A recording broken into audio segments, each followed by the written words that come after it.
intrigues. That of the banner headline, Karitin advised me not to return to Nigeria during Abacha days of Basinjo, and that story can be found on page 2. Susan actually took that headline from one of the publications she read earlier on. And then we have a story here concerning some region and then insecurity with the caption, Northeast bandits migrating to Nasarawa, governor raises alarm.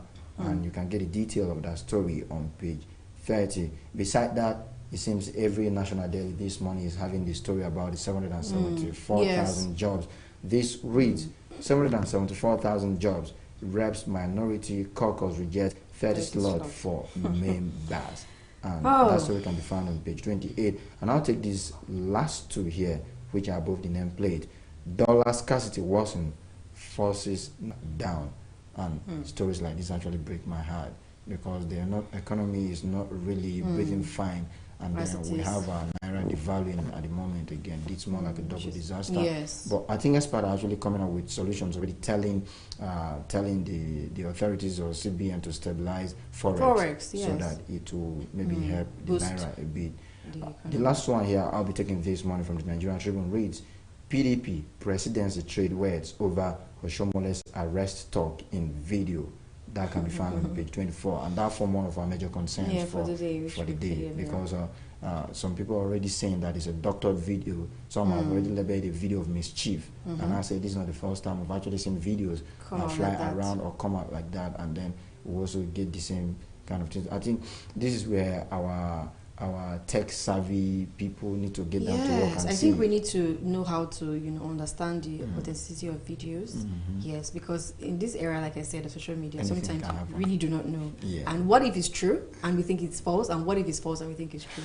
I mean, all right. So and the last one on the list, the Punch newspaper.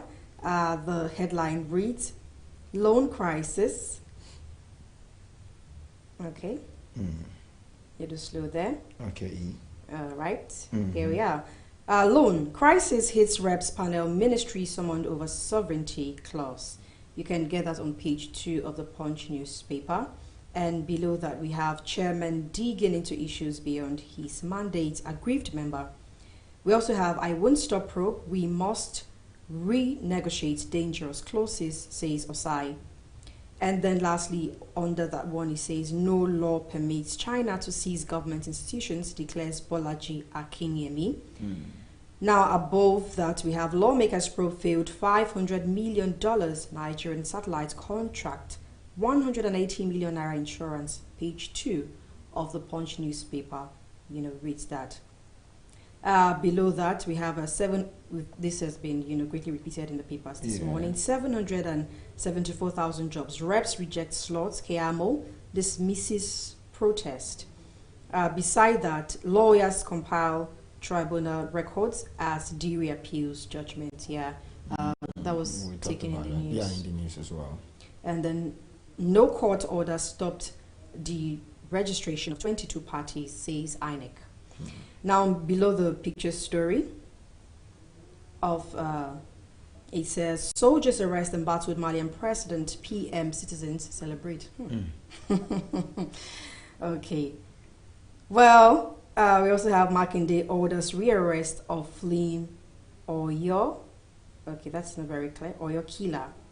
How Lagos boats housemen caused 12 passengers dead, over 300 naira, please. Wow, is it worth it? I mean, 300 naira it's actually for a life. It's not even near worth it. I mean, no money is worth a life. But that's it, for the papers this morning. All right, it's about our time. We'll go across Africa for some more news. We were talking about Mali coup, and then the prime minister and the president being arrested, the president resigning and all. We'll get the details of that on News Across Africa. We'll be right back. Thousands of protesters took to the streets of Khartoum on Monday, marking a year since a transitional power-sharing deal was struck in Sudan. The demonstrators are unsatisfied with the current government and are demanding quickened political reforms. It was later reported police tear gas to disperse the demonstrators. The crowds, waving Sudanese flags, gathered outside the cabinet headquarters in the capital Khartoum, to hand over a list of demands, including the formation of a legislative body. Protests last year led to the military overthrow of former autocratic President Omar al-Bashir. A military-civilian government now rules the country. Elections could go ahead in late 2022. Protesters also took to the streets in Khartoum's twin city, Omdurman, and several other cities. Monday's protest marked a year after the general signed a power-sharing agreement with the Forces for Declaration of Freedom and Change, a coalition of opposition parties and movements representing the protesters.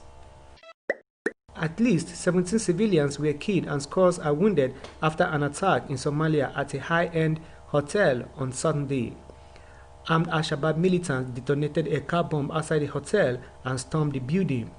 The elite hotel was under siege for 4 hours and hostages were taken after neutralizing 5 assailants from the Islamic extremist group. According to Colonel Ahmed Aden, a police officer, the attackers invaded the elite hotel, a new establishment popular amongst the young crowd of the capital city. The attackers were rebels hailing from the Islamic extremist group Al-Shabaab, allies of Al-Qaeda, and had taken hostages of young men and women at dinner at the site. All hostages were rescued and evacuated, and ambulance workers at the scene reported that at least 45 people were wounded. At least 6 people have now been killed in 3 days of clashes in Ivory Coast as protesters took to the streets following President Alassane Ouattara's decision to run for a third term this October. 4 people had died in 2 days of clashes in the central town of Dakoro and the southern town of Bonoa on Wednesday and Thursday.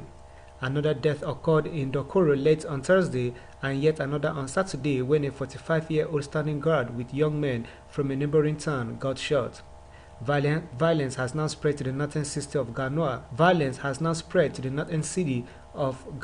According to security authorities. Now, President Ouattara announced last week that he will contest the October 31 presidential elections, a move that came after his anointed successor, Prime Minister Amadou Gon Coulibaly, died of a heart attack. The announcement sparked fury among Ouattara's critics as he has already served 2 terms and can only contest a third by arguing that a constitutional change entitles him to reset the clock. Now, Gabon marked 60 years of independence from France as they celebrated a national holiday yesterday, Monday. Now, traditional parade festivities were cancelled in light of the COVID-19 pandemic, with only a simple patriotic display instead to accompany the customary presidential address by Ali Bongo Ondimba, who paid tribute to predecessors and outlined national economic projects underway. The head of the republic addressed various concerns of the Gabonese population, the state of roads, and challenges regarding unemployment, the health and education system. Ali Bongo even mentioned a cross-country road network project which will span 780 kilometers and is scheduled to be completed in 2023, and highlighted achievement in improving the healthcare system over the last 10 years, but he did not, however, make one single mention of the former colonizer. 60 years later, the small oil emirate has failed to feed its population. Almost all food products are imported from neighboring countries. Europe and Latin America supply frozen meat and poultry, while Thailand floods the country with rice. France officially colonized Gabon in 1885 and it became part of French Equatorial Guinea. After the nation attained independence, France established a new dynamic with Gabon, partly motivated by the West African nation's uranium wealth, which was key to France's nuclear program. Now, Sudan and Egypt on Saturday said they were optimistic that talks with Ethiopia on its controversial mega dam construction on the Nile would bear fruit. Talks between Ethiopia, Sudan, and Egypt were suspended last week after Addis Ababa insisted on linking them. Talks between Ethiopia, Egypt, and Sudan were suspended last week after Addis Ababa insisted on linking them to renegotiating a deal on sharing the waters of the Blue Nile. Egypt and Sudan view the Grand Ethiopian Renaissance Dam as a threat to vital water supplies, while Ethiopia considers it crucial for its electrification and development. South Africa, which hosts the presidency of the African Union and is mediating negotiations, has urged the countries to remain involved in the talks. On Saturday, Egyptian Prime Minister Mustafa Madbouly made his first official visit to Sudan since the formation of a transitional government in Khartoum last year. Following his talk with the Sudanese Prime Minister Abdallah Hamdok, a joint statement was issued saying that negotiations are the only way to resolve the problem of the dam.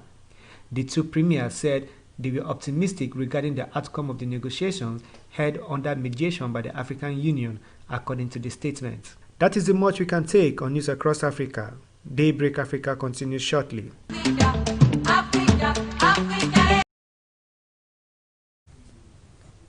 You're still watching Daybreak Africa on television Nigeria, and that was across Africa right there with so many interesting news, all from different countries of the continent of Africa. But interestingly, the one that's getting the whole lot of attention this morning is the sad occurrence in Mali. Yeah. You know, the deteriorating peace in Mali has been a long-standing issue for a while. We remember when ECOWAS actually had to deliberate a team of mediators today, which our former president, the president of Goodluck Jonathan, was among. And then I remember there was another time Buhari had to go there, went there, and then Jonathan was Jonathan was with him in that meeting, and I came across a particular post about that meeting that had Jonathan and Buhari in place, and somebody was saying it's a strong message to the people of Mali that if Jonathan and Buhari can come that it together, means that that we should not actually allow politics to overshadow our emotions. Yeah, because they actually met at the villa, you know, and then they had a conversation about the and issue. they had to fly to Mali together. Over to so it was actually a very big statement, but we saw that the whole situation, all the solutions that were being profiled by the team, the mediating team of the ECOWAS, never worked to have proven or fallen on deaf ears. And yesterday we got the news of a coup with the president being arrested, with his prime minister, his son, and several members of his cabinet. Were actually I think arrested. it's good that he has come out, because there's something he said, the president, Abubakar Keita, he said the fact that he wants to be in power does not worth the blood of anybody. Exactly. And I actually, that reminds me of what Jonathan said. Exactly, some time back. Yeah. And also what I was saying about if your intentions are pure towards the people, then, I mean, it's not really worth, you know, so much of the drama. Yeah. And this is especially involving lives, because we've been seeing that they've been protests, and we know the things that erupt from protests. We know that there's a lot of violence. It brings chaos, and sometimes lives are lost in the process, and it's actually not worth it. But, you know, the issue has been that how constitutional is it that I mean, security forces will go to arrest the president? No, in a democratic setting, it's not. I mean, it's highly unconstitutional, and we saw the so EU and the AU, cool. you know, coming into the issue and condemning the act. ECOWAS have already taken their decision about suspending Mali as a country from their internal affairs. And that is very, very unfortunate.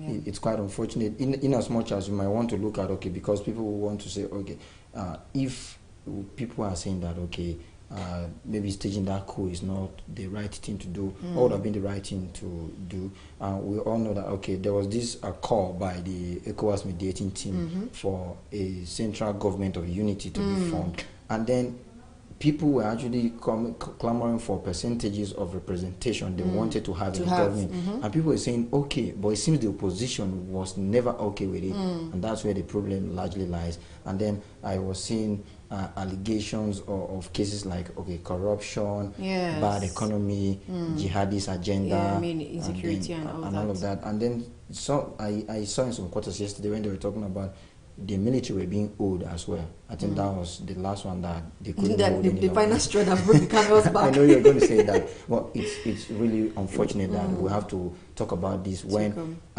Africa as a continent, we're trying to move away from some of those things. Issues like this, I mean, it now seems that we are, you know, working backwards.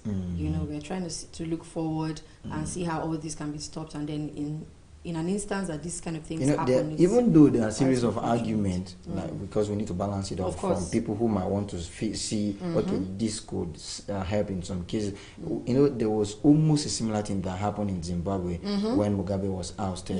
But I think there was a way they went about it, and then it didn't take time. They had to install another democratic. But this is a pure lasted for, and it's more like a complete coup. Yes, so it's a coup, slightly actually, different from what happened in Zimbabwe. But like I said, some people have been in the line of thought that, okay, most times when you say we're walking backward, like some people have been saying in Nigeria, most of the infrastructural development we have were things done by the military era. But if you lay it side by side, you will know the advantages and disadvantages, of, the democratic rule as against the two settings and all.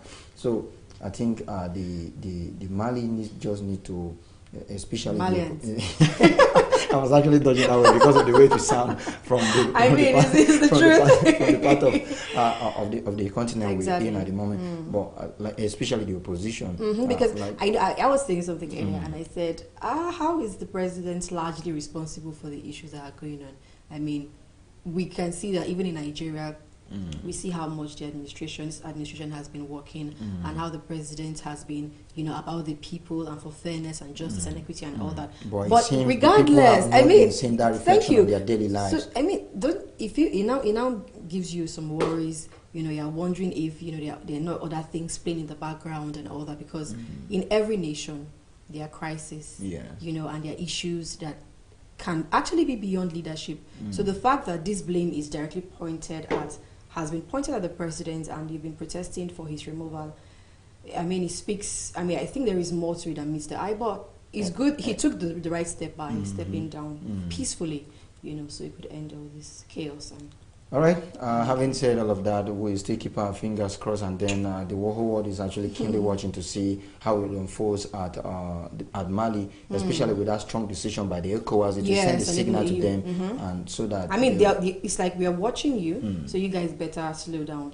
I think I like the way the ECOWAS actually handled it, because if not, it's going to set a very bad precedent for, and then you may not know other countries may want to follow suit. But if regional bodies and then some other organizations are coming out to strongly condemn this, I think before the end of the day, serve as a deterrent. Before the end of the day, we see more.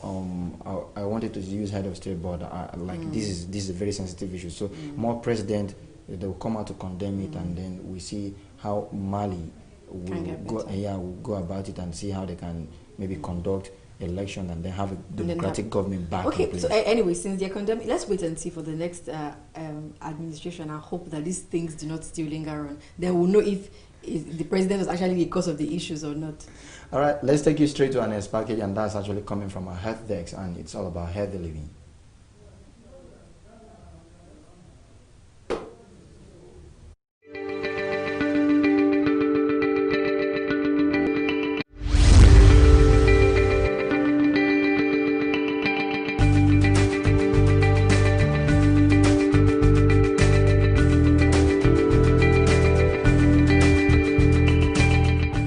Why you should not skip breakfast. Welcome to another interesting episode of Healthy Living on television, Nigerian. Do you eat breakfast regularly? Breakfast being the first meal of the day is the most important meal. One should not skip breakfast as it helps in breaking your overnight fasts. If you forego your breakfast, you extend these fasts, which might impact your metabolism. You should have breakfast within 2 hours of waking. Those who skip breakfast tend to eat more portions of food in the next meal. Consuming a healthy breakfast restores the glucose levels in the body and lowers stress levels. Here are some interesting reasons why you should not skip breakfast and why it is so vital. 1. According to various studies, missing breakfast regularly can lead to the developing of type 2 diabetes, as it may cause to chronic insulin resistance. Without having breakfast, the insulin levels can drop and then spike after lunch, which might increase the risk of type 2 diabetes. 2. Those who eat breakfast in the morning are mentally sharper to those who don't. Certain breakfast foods have been proven to give you a brain boost, enhance your short-term memory, and make you stronger and sharper. Eating a healthy breakfast that mixes various fruits and vegetables, low fat, and protein food helps increase concentration levels and allow you to stay productive. 3. People who skip their morning meal are more likely to have clogged arteries. Skipping breakfast is linked to other harmful habits which can lead to hypertension, obesity, high blood pressure, and high cholesterol, which in turn increases the risk of heart attacks, strokes by 27%. 4. When you wake up in the morning, your blood sugar level drops down. So you need a nutrient-dense breakfast that can provide you energy to get through the day and kickstart your metabolism. To boost your metabolism, try to eat breakfast at least within 2 hours of waking up. 5. Starting your day with the right kinds of food in the morning can help keep you feeling energized throughout the day. Foods rich in whole grains, protein, fiber, and good fats can help provide your body with energy that helps keep your body and brain energy levels sustained for the rest of the day. 6. If you're looking to lose weight, don't skip breakfast. Eating heavy breakfast can help you curb hunger throughout the day and ultimately reduce the risk of overeating and consuming more calories than needed. Starting the day with a nutritious breakfast can stimulate and motivate healthy choices throughout the days entirely. That's the much we can take on healthy living today. We will come your way again with foods that make your breakfast worthy. Stay tuned to Television Nigerian and stay healthy.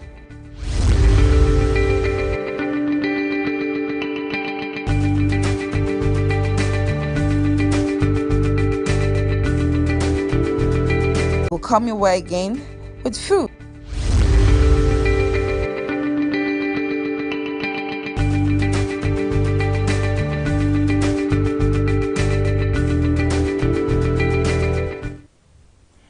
Alright, it's been an amazing one right here on Daybreak Africa on Television Nigeria. It's about our time. We pack our bags and say bye-bye for the day. Are you guilty of skipping breakfast? Myself. Yes. No, I'm not always guilty, but some days.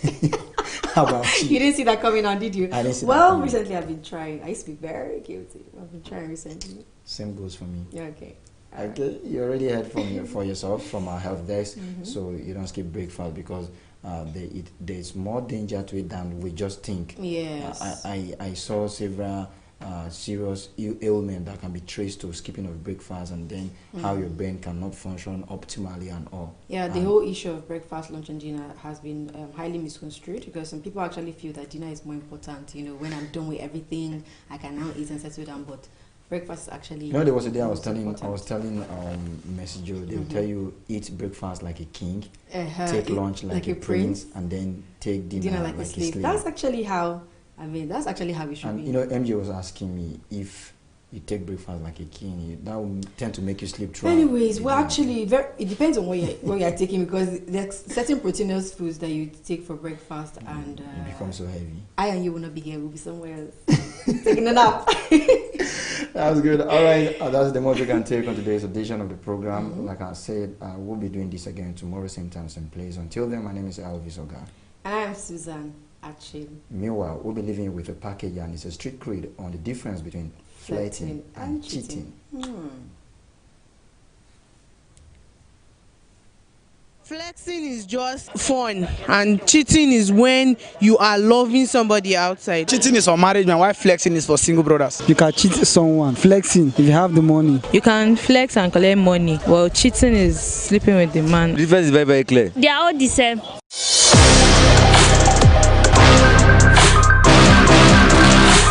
Numbers of unemployment in this country.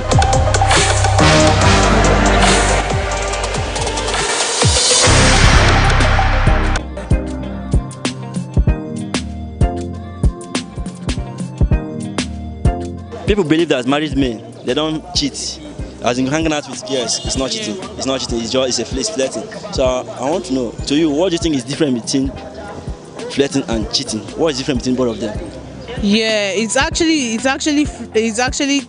flexing, not cheating. Because cheating is when you are loving the girls outside. Do you understand me? While flexing is just when you're having fun with them. Normally, what they want is sex. They want to chill out with you and maybe probably give you money and have sex. That's it. But what they have at home is their wife. They love their wife. Do you understand me? So that's my own definition. Are there difference between both of them? Difference between flirting and cheating. flexing and cheating? Oh yeah, they are.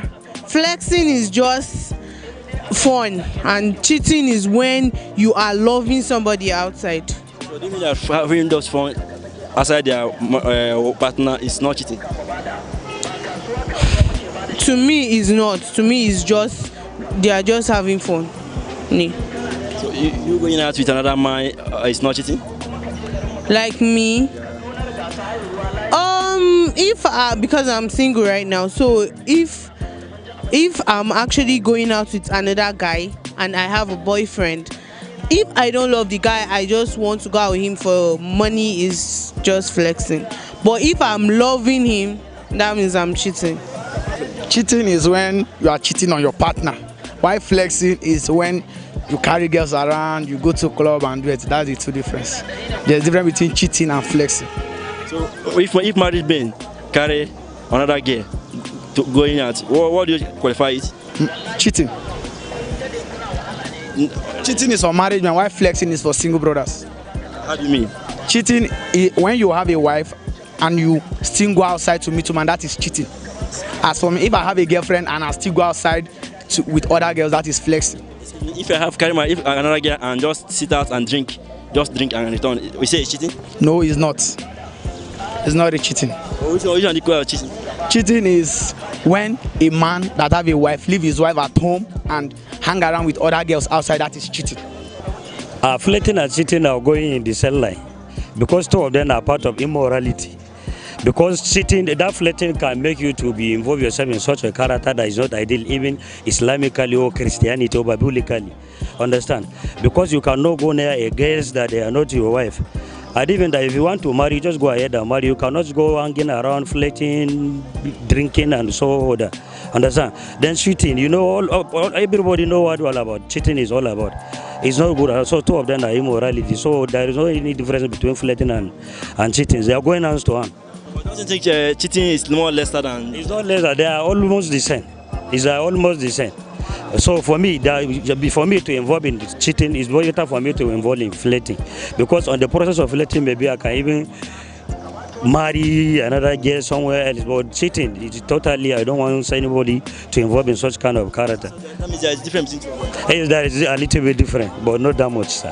Flexing is someone that like you just want to have fun, but in fun in the sense of it's not really cheating, but you just want to flex around, just mingle with friends or a female friend or whatever. So flexing is having fun. Just you want to meet some kind of 1 to 2 people. While cheating, you are cheating on your partner. You are dating another girl. Married men moving around with another girl. Is it not cheating? Well, it's cheating in another way, but sometimes it's the women that do push the men to do all those things. Some men don't want to really do it, but based on the pressure of the wife, when they go back home, they will not have peace of mind. So that's why they just go out to have some time with their own side chicks. We call it side chicks. They do call it side chicks. In the end, are there difference between cheating and flirting? Well, at the end, there is between cheating and flexing. There is difference between cheating and flexing. Flexing is when you are with different people, and then cheating is when you are doing it, when you have done what you are flexing about. So are there difference between both of them? Flexing and cheating, yes, there is difference. You can flex and collect money, while cheating is sleeping with the man. And so don't you think? They are the same. Sir? They are the same. Cheating, you can cheat someone. Flexing, if you have the money, you can go any place you like to go. So if you don't have money, you will not flex? Yeah, definitely now. So flirting is for like people that have money. Cheating is for people that, as in, that do not have money like that.